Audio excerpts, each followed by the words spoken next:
भाइयों बहनों, यह हम सबका सौभाग्य है कि अपने वनवास काल के उस कालखंड में जिस धरती को मर्यादा पुरुषोत्तम भगवान श्री राम ने सबसे पवित्र धरती माना था, आज वहां पर मुझे प्रदेश सरकार के इस 6ठम वन महोत्सव कार्यक्रम में भागीदार बनने का सौभाग्य प्राप्त हो रहा है, जहां पर आज हम वृक्षारोपण कर रहे हैं। त्रेता युग में पूरा क्षेत्र वनों से आच्छादित रहा होगा, लेकिन धीरे धीरे वनों की कमी होती गई, मनुष्यों की आबादी बढ़ती गई,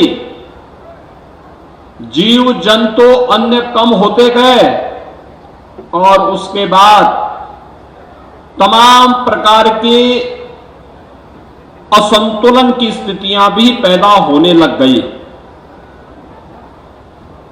आज दुनिया के अंदर एक नाम जो बार बार लिया जा रहा है और पूरी दुनिया जिस पर चिंता कर रही है, वह है ग्लोबल वार्मिंग का, कि धरती का तापमान लगातार बढ़ रहा है। तापमान बढ़ने का कारण वनों का आच्छादन कम होना, जहां पर हरे भरे वन हुआ करते थे, आज वहां कंक्रीट के भवन खड़े हो जा रहे हैं और जल संरक्षण की भी जो हमारी परंपरागत पद्धतियां थी, हमने उसे भूला दिया है और उसका परिणाम है कि धीरे धीरे करके हम लोग भी उस जलवायु परिवर्तन और ग्लोबल वार्मिंग की चपेट में आते हुए दिखाई दे रहे हैं। आप देखते होंगे इसका दुष्प्रभाव किस रूप में पड़ता है। इसका प्रमुख कारण अंधाधुंध वनों की कटान है। अपने स्वार्थ के लिए प्रकृति के इस अनमोल रत्न को जब मनुष्य नष्ट करता है, तो उसकी कीमत भी न केवल मनुष्य को बल्कि इस सृष्टि के हर जीव जंतु को चुकानी पड़ती है। यह जीवन चक्र है और ये एक दूसरे पर निर्भर करता है। इसके बगैर जीवन की कल्पना ही नहीं की जा सकती। अगर कोई ये मानता है कि मैं सुरक्षित रहूं भले और रहे ना रहे, तो मुझे लगता है ये उसकी गफलत होगी। वो स्वयं के अस्तित्व पर खिलवाड़ कर रहा है। हम सबका जीवन तो एक दूसरे पर आश्रित है और यह जीवन चक्र इसी पर आधारित बना हुआ है। जंगलों की कटान होगी तो असमय सूखा या बरसात की समस्या, कभी अतिवृष्टि कभी सूखा, यह भी हमें देखने को मिलता है। लेकिन जब हम लोग अधिक से अधिक वृक्षारोपण करेंगे और जो आज यहां पर कोदंड वन की स्थापना की जा रही है, हमारा प्रयास होना चाहिए कि कोदंड वन में, कोदंड का मतलब भगवान राम का जो धनुष है वह भी कोदंड है। कांतानाथ गिरी का जो वन है उसकी आकृति भी धनुषाकार है। भगवान राम ने अपने वनवास का एक लंबा कार्यकाल वहां व्यतीत किया और यही कारण है कि हम सब बड़ी श्रद्धा के साथ, बड़ी आस्था के साथ आज भी पूरा देश कामतानाथ गिरी का परिक्रमा करता है और बड़ी श्रद्धा के साथ हजारों वर्षों की अपनी विरासत के प्रति अपनी श्रद्धा को व्यक्त करता है। ये केवल श्रद्धा को व्यक्त करने का नहीं, बल्कि उस समय की परंपरा के प्रति कृतज्ञता ज्ञापित करते हुए एक एक कण को, एक एक वनस्पति को हम इसके अवसर पर जब परिक्रमा करते हैं तो उसके संरक्षण की गारंटी भी देते हैं कि भगवान की कृपा तो पूरी सृष्टि पर है और हम लोग यहां पर हैं। हमारी जिम्मेदारी बनती है कि मर्यादा पुरुषोत्तम भगवान श्री राम के समय से, उससे पहले से आपका संरक्षण इस धाम पर पड़ा है, तो उसके संरक्षण की जिम्मेदारी हमारी भी है। और यही आश्वासन देने के इसी संकल्प के साथ हजारों श्रद्धालु कामदगिरी परिक्रमा के साथ अपने आप को जोड़ता है और उसके माध्यम से भगवान श्री राम और चित्रकूट में निवास करने वाले कोटि कोटि देवी देवताओं के प्रति अपनी श्रद्धा और आस्था का भाव भी व्यक्त करता है। जो वन यहां पर बनाया जा रहा है, इसमें रामायण कालीन सभी प्रकार के वृक्षों को लगाने की व्यवस्था के साथ इसे जोड़ने की आवश्यकता है। लोगों की स्मृति इसके साथ जुड़े। अगर आपने वनों को आच्छादन तेज किया, उसे बनाया, उसको संवारने का काम किया, जल संरक्षण की परंपरागत पद्धति को अपना करके इस दिशा में कार्य प्रारंभ किया, तो भाइयों बहनों कोई कारण नहीं कि आप आने वाले समय में न केवल असमय जो सूखा पड़ता है, अतिवृष्टि का सामना करना पड़ता है, इससे तो हम बच ही पाएंगे। जो ग्लोबल वार्मिंग की चेतावनी बार बार पूरी दुनिया के मौसम वैज्ञानिक हमें दे रहे हैं, उससे भी हम अपनी धरती माता को बचाने में सफल होंगे। और इसीलिए आज के इस अवसर पर जब वन महोत्सव के इस कार्यक्रम के साथ हम जुड़ रहे हैं, मुझे बताते हुए प्रसन्नता है क्योंकि विगत 5 वर्ष के दौरान हमारी सरकार ने प्रदेश में 100 करोड़ से अधिक वृक्षों का रोपण वन विभाग, प्रदेश सरकार के सभी विभाग और जनता जनार्दन के सहयोग से पूरे प्रदेश के अंदर किया। वन विभाग की और सभी संबंधित विभागों की जिम्मेदारी है कि जो वृक्ष लगाए गए उनका संरक्षण भी हो, वे सुरक्षित भी रहें। एक दूसरा, जो पहले से चली आ रहे पेड़ हैं उनको सुरक्षित रखने के लिए भी एक कार्यक्रम हम लोगों ने बनाया था कि 100 साल पुराने वृक्षों को हेरिटेज वृक्ष के रूप में मान्यता देते हुए उनके व्यवस्थित संरक्षण की व्यवस्था वन विभाग के माध्यम से पूरे प्रदेश के अंदर होनी चाहिए और इस दिशा में एक बड़े प्रयास की आवश्यकता है। अक्सर उन वृक्षों की कीमत को लोग अज्ञानतावश समझने का प्रयास नहीं करते। अगर हम इसको समझ जाएंगे तो स्वाभाविक रूप से किसी संभावित आपदा से भी बचाव करने में हमें मदद मिलेगी। और इसीलिए हेरिटेज वृक्ष चिन्हित करना और उससे प्राचीन काल के जितने भी वृक्ष हैं उन्हें बचाने की कार्रवाई के साथ आगे जुड़ना। एक बरगद के पेड़ की कीमत क्या है, एक पीपल, एक पाकड़, जामुन, देसी आम, नीम, ऐसे अनेक अर्जुन, अनेक ऐसे वृक्ष हैं जिनकी अपनी एक दैवीय उपयोगिता भी है। आपने देखा होगा पीपल को, बरगद को, पाकड़ को, इन सबको काटने की मनाही होती थी, नुकसान नहीं पहुंचाना चाहिए, क्योंकि ये तो मनुष्य के मित्र हैं, जीव सृष्टि के मित्र हैं। इन पर पूरी जीव परंपरा आधारित है, निर्भर करती है। लेकिन जब मनुष्य अपने स्वार्थ में आगे बढ़ता है तो वह इनको भी नुकसान पहुंचाता है। हमारा प्रयास होना चाहिए हर हाल में इनकी रक्षा करें और वृक्षारोपण अभियान के दौरान पाकड़ है, पीपल, बरगद, नीम, आम, अर्जुन, और उस प्रकार के सभी वृक्षों को, जामुन, इन सबको अधिकाधिक संख्या में हम लगाने का कार्य करें। और मुझे प्रसन्नता है, वन विभाग ने इस बार 35 करोड़ का लक्ष्य निर्धारित किया है और 35 करोड़ में से केवल आज ही के दिन 25 करोड़ वृक्षारोपण के लक्ष्य को प्राप्त करने के लिए हम लोग निकले हैं, जिसमें चित्रकूट जनपद में मैं स्वयं आया हूं। हमारे बाकी प्रदेश सरकार के सभी मंत्रीगण, सीनियर अधिकारीगण अलग अलग जनपदों में जाकर के जनप्रतिनिधिगण, ग्राम पंचायत प्रतिनिधि से लेकर के हमारे माननीय सांसद तक हरेक जनपद में वृक्षारोपण महाअभियान के साथ, वन महोत्सव अभियान के साथ जुड़ करके इस महोत्सव को सफलता की नई ऊंचाइयों तक पहुंचाने का कार्य कर रहे हैं। आज 25 करोड़ वृक्षारोपण होना है।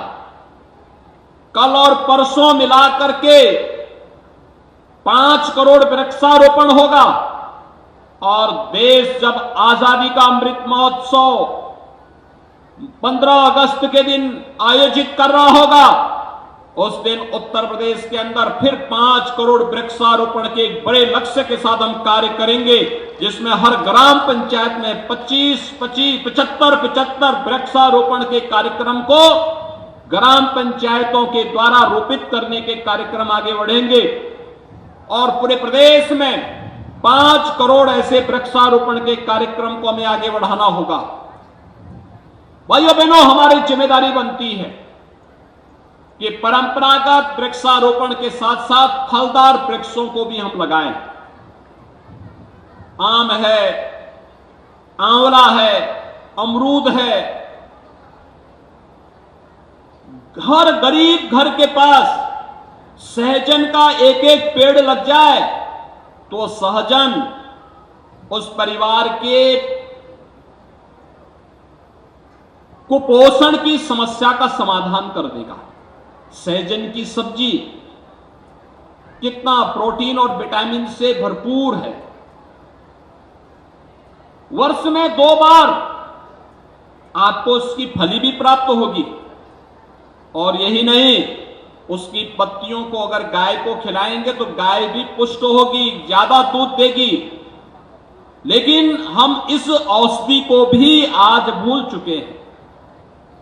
60 लाख सहजन की पौध वन विभाग ने तैयार की है और 60 लाख सहजन हम प्रदेश के अंदर फ्री में हर उस परिवार को उपलब्ध कराएंगे जो प्रधानमंत्री आवास योजना, मुख्यमंत्री आवास योजना में जिन्हें आवास मिले हैं, लेकिन उन्होंने अपने घर के सामने अगर सहजन का पेड़ नहीं लगाया है तो उसे एक सहजन का पेड़ देने का कार्य भी वन विभाग इस अवसर पर करने जा रहा है। 25 यानी कुल 35 करोड़ वृक्षारोपण का लक्ष्य इस पूरे सीजन में वन विभाग ने रखा है। एक बड़ा अभियान है, जन सहभागिता इसमें आवश्यक है और मेरी आप सबसे अपील है, हम एक एक वृक्ष की रक्षा का दायित्व निभाएं। और मुझे प्रसन्नता है कि मैंने यहां पर अभी एक सज्जन को यहां सम्मानित किया जो अब परिवार में उनका कोई नहीं है। उन्होंने अपना पूरा जीवन वृक्षारोपण के लिए और वृक्षों की रक्षा के लिए समर्पित किया है। अभी उनका सम्मान यहां मंच पर हुआ है। आप भी प्रदेश के अंदर परंपरागत रूप से विरासत से प्राप्त इन वृक्षों के संरक्षण के लिए वृक्ष मित्र बनकर के आप भी प्रकृति के मित्र बनने के लिए अपने आप को आगे बढ़कर के कार्य कर सकते हैं। और इसके लिए मैं आह्वान करूंगा कि चित्रकूट जनपद में पूरे प्रदेश के अंदर अधिक से अधिक वृक्ष मित्र बनकर के प्रदेश के वन आच्छादन को बढ़ाने और प्रदेश के अंदर प्रकृति प्रदत्त इस अनमोल उपहार की रक्षा करने के लिए हम सब बढ़ चढ़ करके भाग लेंगे।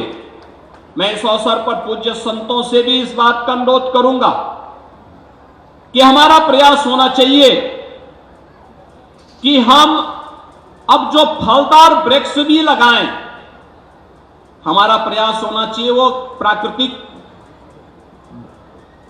बागवानी हो। गाय का गोबर और गौमूत्र से जो भी हम उसके माध्यम से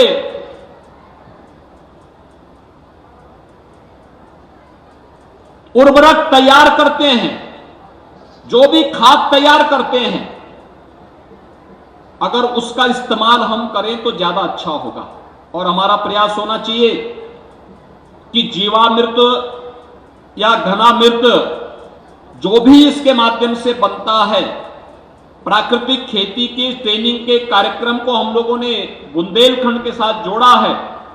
और इस वर्ष को हम लोग बजट में भी ये प्रावधान किए हैं कि मां गंगा के दोनों तटों पर 27 जनपद हैं। इन जनपदों में मां गंगा के दोनों तटों पर 5-5 किलोमीटर के दायरे पर प्राकृतिक खेती और प्राकृतिक बागवानी के लिए हम लोग जहां प्रोत्साहन के लिए सरकार के स्तर पर सहयोग कर रहे हैं, वहीं बुंदेलखंड के 7 जनपदों को हमने प्राकृतिक खेती की दृष्टि से चयनित किया है।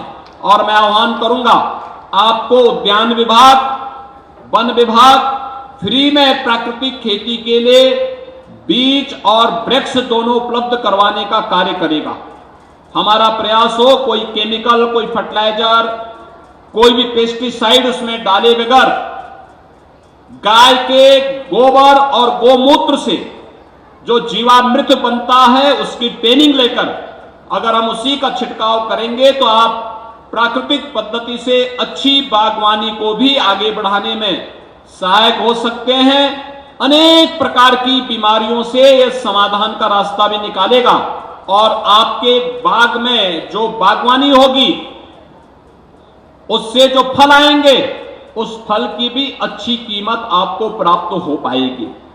और इस दिशा में बुंदेलखंड के सभी 7 जनपदों को एक मिशन मोड पे हमें लेने की आवश्यकता है। भाइयों बहनों, आज जब मैं आपके बुंदेलखंड में आया हूं, आज इस अवसर पर मुझे अनेक परियोजनाओं के शिलान्यास और उद्घाटन का भी सौभाग्य प्राप्त हो रहा है। इस अवसर पर जो अनेक परियोजनाएं यहां पर लगभग 32 करोड़ 50 लाख रुपए की लागत की परियोजनाओं का लोकार्पण हो रहा है और 81 करोड़ 43 लाख रुपए की लागत की 27 परियोजनाओं का शिलान्यास भी यहां पर हो रहा है। इससे पहले फरवरी 2020 में आदरणीय प्रधानमंत्री जी ने चित्रकूट की धरती पर आकर के बुंदेलखंड एक्सप्रेसवे का शिलान्यास किया था। बुंदेलखंड में एयरपोर्ट भी बन रहा है। बहुत शीघ्र अभी हम लोगों ने पिछले सप्ताह ही एक MOU किया है एयरपोर्ट अथॉरिटी ऑफ इंडिया के साथ में, जिसके माध्यम से हम लोग बुंदेलखंड में खासतौर पर यहां पर जो व्यवस्था बनाने जा रहे हैं कि बहुत शीघ्र वायु सेवा बुंदेलखंड से प्रारंभ हो। लखनऊ से चित्रकूट, दिल्ली से चित्रकूट या फिर अन्य शहरों को चित्रकूट से सीधे वायु सेवा के साथ जोड़ने के इस कार्यक्रम के लिए हम लोगों ने एक MOU पर यहां पर एयरपोर्ट अथॉरिटी ऑफ इंडिया के साथ में भारतीय विमानपत्तन प्राधिकरण के साथ अपना समझौता ज्ञापन पर हस्ताक्षर कर लिया है और शीघ्र ही ये वायु सेवा यहां से प्रारंभ होने जा रही है। डिफेंस कॉरिडोर भी एक महत्वपूर्ण नोड चित्रकूट में बनने जा रहा है। और यही नहीं, कभी चित्रकूट के नाम से लोग यानी कभी बड़ी पवित्र भाव के साथ भगवान राम के साथ चित्रकूट का नाम जोड़ते थे। पिछली सरकारों ने चित्रकूट के साथ भय और आतंक शब्द जोड़ दिया था। मुझे प्रसन्नता है आज चित्रकूट डकैतों से मुक्त हुआ है और चित्रकूट में शांति है। विकास के पथ पर चित्रकूट तेजी के साथ आगे बढ़ रहा है। यह निवेश के लिए संभावनाओं को आगे बढ़ाएगा और निवेश की इन संभावनाओं को आगे बढ़ाने के साथ ही रोजगार भी यहां सृजित होगा। यहां पर बेसिक शिक्षा परिषद के 76 विद्यालयों में स्मार्ट क्लास दिया जा चुका है। और हमारा प्रयास होगा, मैं जनप्रतिनिधियों से भी कहूंगा और जिला प्रशासन से भी कहूंगा कि जो 1200 से अधिक बेसिक शिक्षा परिषद के स्कूल हैं, मिशन मोड में हमारा प्रयास होना चाहिए कि सीएसआर के पैसे से स्मार्ट क्लास और लाइब्रेरी हर एक विद्यालय में बन जाए। हम इसका प्रयास यहां पर करें जिससे चित्रकूट के सभी बच्चों को उत्तम शिक्षा के साथ साथ आधुनिक शिक्षा भी प्राप्त हो सके। जल जीवन मिशन के अंदर कभी यहां पर जल का भीषण संकट होता था। हमारी माताओं को, बहनों को 12-12, 15-15 किलोमीटर दूर से घर के लिए, शुद्ध पेयजल के लिए, पानी लाने के लिए मजबूर होना पड़ता था। आज मोदी जी ने आपके घर तक जल पहुंचाने के जिस अभियान को आगे बढ़ाया है, यहां पर चलने वाली 400 से अधिक परियोजनाओं पर कार्य तेजी के साथ आगे बढ़ चुका है। लगभग 75 से 80% काम पूरा हो गया है और बहुत शीघ्र चित्रकूट जनपद के हर घर में हम शुद्ध पेयजल की आपूर्ति, आरओ का पानी आपके घर में पहुंचाएंगे। जो पानी होटलों में एक बोतल की कीमत 15 रुपए 20 रुपए होती है, वह पानी आपके घर में फ्री में भरपूर पानी आपको घर में प्राप्त हो जाएगा। लेकिन भाइयों बहनों, हमें जल संरक्षण की दिशा में आगे बढ़ना ही पड़ेगा। बरसात के एक एक जल की बूंद को बचाना, यहां पर जल संरक्षण के इस कार्यक्रम को चेक डैम बनाना, जो खाली हैंडपंप हैं जो सूख चुके हैं, उसको हम कैसे रेन वाटर हार्वेस्टिंग के साथ जोड़ सकते हैं, वह एक मॉडल चित्रकूट में पिछली बार प्रदर्शित भी हुआ था। उसका प्रदर्शन करते हुए गांव-गांव में उसके साथ जोड़ना। आप देखेंगे लगातार अगर आप जल संरक्षण के इस पवित्र अभियान के साथ जुड़ेंगे, अमृत सरोवर के साथ जुड़ेंगे, हर ग्राम पंचायत में अमृत सरोवर बनना चाहिए, हर राजस्व गांव में अमृत सरोवर बनाने के कार्यक्रम के साथ जुड़ना चाहिए, जन सहभागिता के साथ जुड़ना चाहिए। और फिर विकास खंड के अंदर, जनपद के अंदर अमृत सरोवर में एक प्रतिस्पर्धा होनी चाहिए, जहां पर जनता अपने सहयोग से अमृत सरोवर बना रही है, अच्छा अमृत सरोवर बना रही है, बैठने की व्यवस्था कर रही है, वहां पर वृक्षारोपण कर रही है, उसे सम्मानित करने का कार्य, जो ब्लॉक के अंदर 3 ऐसे अमृत सरोवर बनेंगे, वहां पर हम उन्हें सम्मानित करें। फिर जनपद स्तर पर उनका कंपटीशन हो, जनपद में 3 ऐसे अमृत सरोवर को भी सम्मानित करने के कार्यक्रम को आगे बढ़ाना होगा। ये अमृत सरोवर भी जल संरक्षण के उत्तम केंद्र बन पाएंगे। भाइयों बहनों, अगर आपने इसको किया तो ये मान करके चलिए कि आने वाले समय में ये अमूल्य जल संसाधन आपकी एक धरोहर बनेगी, आपके और आपके आने वाली पीढ़ी के लिए एक उपलब्धि होगी। अन्यथा जहां पर अंधाधुंध दोहन हुआ है, जल संरक्षण की व्यवस्था नहीं की गई है, पानी खारा हो गया है, प्रदूषित हो गया है, वहां पे भीषण बीमारियां भी हो रही हैं।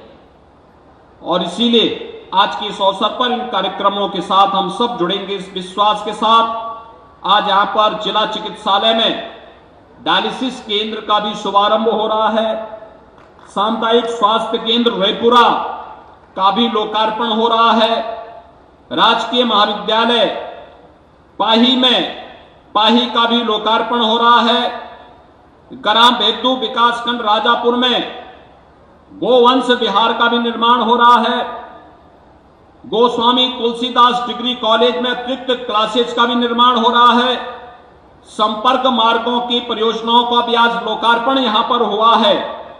और इसके साथ ही शिलान्यास की जाने वाली परियोजनाओं में जिला संयुक्त चिकित्सालय में मैटरनिटी वार्ड का निर्माण और चिकित्सालय के मरम्मत के कार्य को आगे बढ़ाने का कार्य है। एनएचएम के अंतर्गत ड्रग वेयर हाउस यानी दवाओं के लिए सुरक्षित यहां पर जिले के अंदर जितनी भी दवा की आवश्यकता होती है उसका एक केंद्र हम यहां पर बना पाएंगे। 21 उपकेंद्र जो हेल्थ एंड वेलनेस सेंटर के होंगे उनका शिलान्यास का कार्यक्रम भी आज यहां हो रहा है। ITI मानिकपुर में वर्कशॉप, क्लासरूम और IT लैब के निर्माण कार्य का भी आज यहां पर शिलान्यास हो रहा है। गोवंश विहार एलाहा बढ़ैया में आंगनबाड़ी केंद्र का निर्माण, रुर्बन पर्यटन सुविधा केंद्र मऊ और रुर्बन मल्टीपर्पज कॉम्प्लेक्स, रुर्बन आजीविका प्रशिक्षण केंद्र सोनेपुर, रुर्बन उद्यमता प्रशिक्षण विकास केंद्र मऊ, ऐसे तमाम अन्य केंद्रों का यहां पर कार्य हो रहा है। मैं इस अवसर पर जो लोकार्पित की जाने वाली परियोजनाएं और शिलान्यास होने वाली परियोजनाएं हैं इसके लिए चित्रकूट वासियों को हृदय से बधाई देता हूं।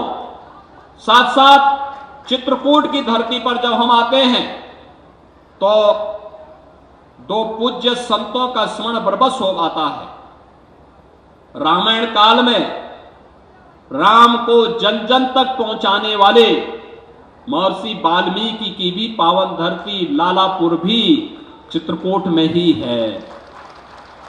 आप सोचिए, महर्षि वाल्मीकि के कारण मर्यादा पुरुषोत्तम भगवान राम जन जन तक पहुंच गए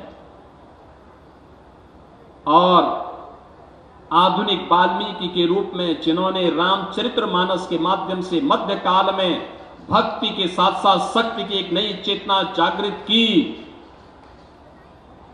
संत तुलसीदास जी का राजापुर भी तो यही है। इन दोनों पूज्य ऋषि और संतों को मैं कोटि कोटि नमन करते हुए इन दोनों स्थलों के पर्यटन विकास के लिए भी एक बृहद योजना हमारी बननी चाहिए। लालापुर में रोपवे के निर्माण की कार्रवाई को हम बढ़ा रहे हैं। पर्यटन विभाग और वन विभाग मिलकर के इस कार्यक्रम को आगे बढ़ाएं। अच्छा होगा। वन विभाग से मैं ये भी कहूंगा कि वनों के अंदर जो गांव हैं उनकी कनेक्टिविटी के NOC पड़े होंगे, उसको भी समयबद्ध ढंग से हम आगे बढ़ा दें। कम से कम लोगों के आवागमन जब ठीक रहेंगे तो उन लोगों की जिम्मेदारी हम वनों को उनकी सुरक्षा के जिम्मे सौंपें, वन औषधियों के साथ उन्हें जोड़ें, जिससे वे वन औषधि का वहां निर्माण भी करें, वन औषधि वहां पर पैदा भी करें और उसको अपनी आमदनी के साथ भी जोड़ें और वनों की रक्षा भी करें। एक व्यवस्थित कार्य योजना उनके साथ मिलकर के अगर हम आगे बढ़ाएंगे अच्छा कार्य होगा। ऐसे ही राजापुर में कनेक्टिविटी हो या संत तुलसीदास जी के पवित्र धाम को आगे बढ़ाने का कार्यक्रम, या फिर चित्रकूट के बाईपास के निर्माण के कार्यक्रम को आगे बढ़ाने का हो। और अभी तो हम यहां पर्यटन के एक बहुत बड़े आस्था का तो केंद्र है ही, एक टाइगर रिजर्व भी हम लोग यहां पर देने जा रहे हैं। अब यहां पर डकैत नहीं पैदा होगा। अब भाइयों बहनों, यहां पर टाइगर यहां का जब गुर्र आएगा ना तो चित्रकूट की ओर से वह मर्यादा पुरुषोत्तम भगवान श्री राम का एक संदेश, वन संरक्षण का एक संदेश देश और दुनिया के अंदर देने में सफल होगा। मैं इस अवसर पर एक बार फिर से चित्रकूट के सभी नागरिकों को हृदय से बधाई देता हूं, अपनी शुभकामनाएं देता हूं। वन महोत्सव के लिए पूरे प्रदेश वासियों का अभिनंदन करता हूं और सबसे अपील करता हूं कि उत्तर प्रदेश के अंदर 25 करोड़ की आबादी है और आज हमने 25 करोड़ वृक्षारोपण के लक्ष्य को भी रखा है। हर व्यक्ति स्वयं अपने परिवार के किसी व्यक्ति के नाम पर, किसी बच्चे के नाम से एक वृक्ष जरूर लगाने का कार्य करे और वृक्षारोपण के इस महाअभियान को आगे बढ़ा करके उसकी सुरक्षा करने की जिम्मेदारी भी अपने हाथों में लेगा। इस विश्वास के साथ वृक्षारोपण महाअभियान के शुभारंभ पर मैं अपनी शुभकामनाएं देता हूं। धन्यवाद। जय हिंद, जय जय श्री राम।